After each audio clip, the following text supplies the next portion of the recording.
Разгласувајќи ја веста за Христовото воскресение, бијат ли бијат, силно одекнаа црковните звона во градот, чувар на македонското православие. Тој радосен глас на полноќ беше најголема тишина која пробуди чувство на спокој кај секој православен христијанин во овој тежок период соочени со заканата од опасниот вирус кој го промени нашето битисување. Претесни Божите храмови ги отворија ширум портите за оние кои доаѓаа да запалат свеќа, сите со една мисла и иста желба. Да се застане, да речем, на патот на ова зло, кој што не снајде на сите и тоа е едноставно здравје, среќа, берекет. Тоа е нешто го посакувам за сите.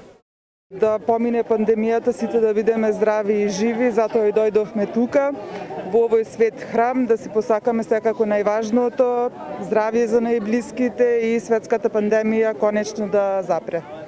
Па прелијепо е.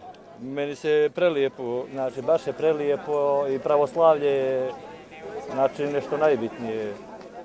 Преубаво е. Православието е нешто најважно зашто единствено тоа не обединува.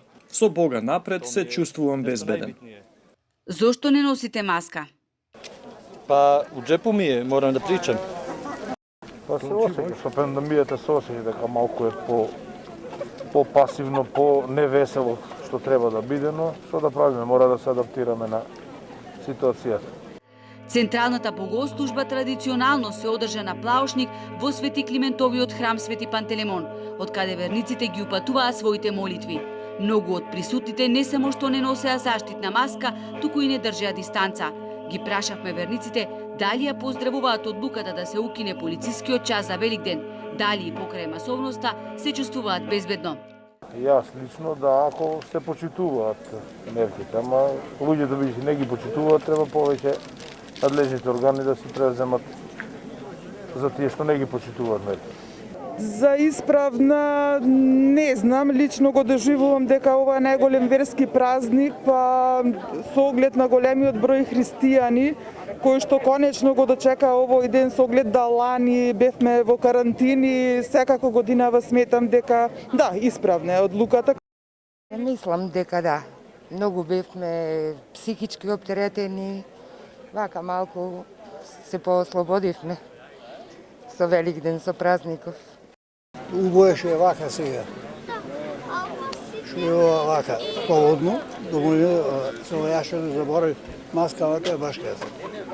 Полека го напуштивме храмот на Свети Климент и од тој споменик на верата и убавината кинисавме по тесните калармисани сокаци во стариот дел на Охрид, каде се слушаа само чекорите на верниците.